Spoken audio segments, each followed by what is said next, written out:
Okay, so now as we move into this activation, there's one thing we must do first before moving any of the units within the wing, and that is identifying whether or not they are in command.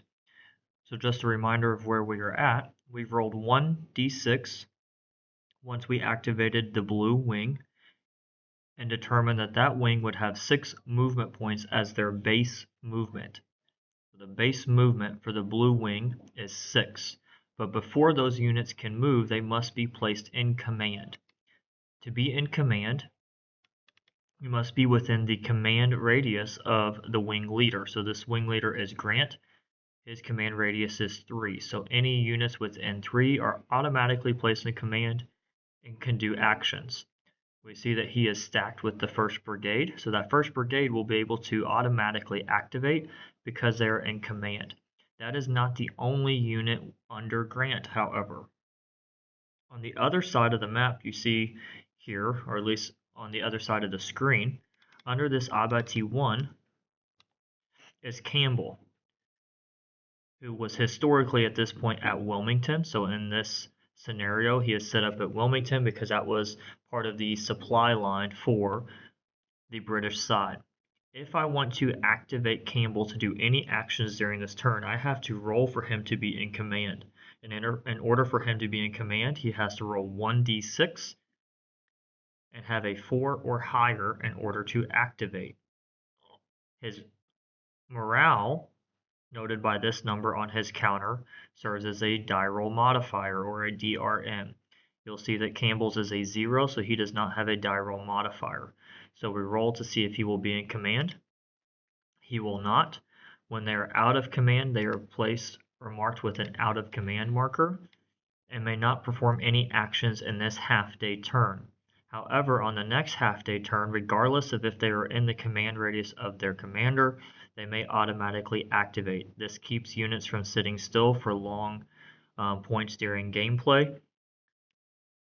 So we'll keep him there for now and move on to Grant. Reminder that we have 6 movement points, so we can start conducting movement. Movement is just like any other operational game that is hex and counter that you guys are used to. Each unit moves 1 unit at a time, so it does not move as a stack. All the units act individually during their movement.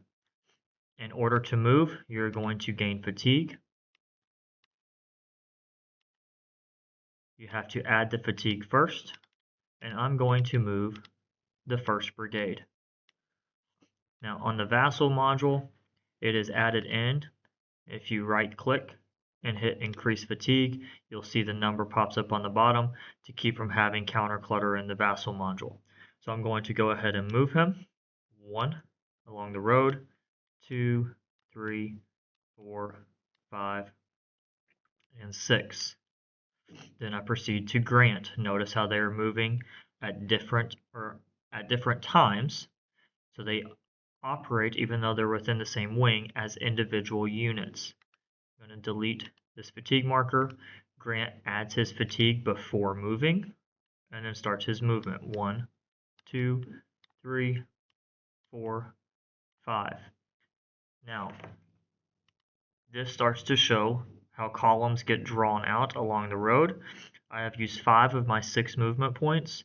In order to stack it as a +1, so it would be 1 to enter that hex, +1 to stack. I would go over my stacking limit. Now you may be wondering, why did I not start going down this road? The command rules, or the command structure, requires units within a wing to try to stay within the command radius of their wing leader. They do not have to, however. If they are operating outside of the wing leader's command radius, they can still act as normal. They just have to pass that initiative or activation roll. Sorry, not initiative, activation. The activation roll that we just discussed with Campbell down here at Wilmington. He failed it. So you see the chances you take by operating or having units operate outside of the command radius of their wing leader.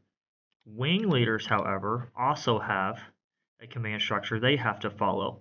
They operate under the army leader. If they get outside of the army leader's radius, unlike the units underneath them, they cannot continue to operate on their own.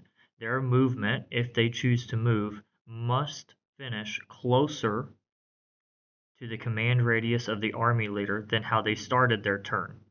So if I would have went this way, I may have ended up further away from the command radius of Howe with Grant, and that wouldn't have been breaking that rule. The wing leaders must try to operate within the command radius of the army leader, keeping the army organized and structured and preventing those long flanking marches that you see in the Civil War but did not see in the American Revolution. This rule still does allow for small flanking marches like we see historically at the Battle of Brandywine, because you are allowed to move outside of the command radius of the army leader. However, your next turn, you must start to move back towards it. So you have a little bit of movement that you can do there, but it's not going to last for very long. So that is an example of how movement works. Now that I have moved all units in the wing that I activated, I continue back to the wing initiative roll, and we continue on to the next turn. That is if you only perform movement.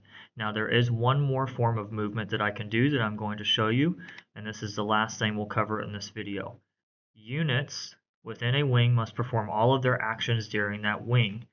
As long as fatigue allows it, I can roll for a force march. So I'm going to try to move the 1st Brigade a little bit further. When I declare a force march, I must increase fatigue before rolling, and then I roll 1d6 and subtract 1, and that is the movement I get for my force march. So I can move 3 more movement points. 1, 2, 3. He is still active because he was activated at the beginning of the activation of his wing, so he does not have to worry about this command radius, and he could also activate again.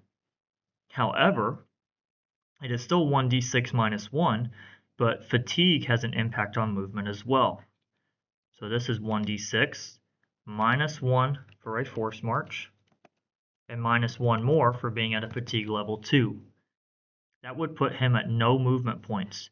Notice, I'd already declared it, so I needed to add the fatigue. So that would have put him at fatigue 3, because when declaring a force march, you must add the fatigue before the roll. That was a mistake on my part there. And then I apply the modifiers of the fatigue they started at when I declared, and the modifier of -1 that is on all force marches.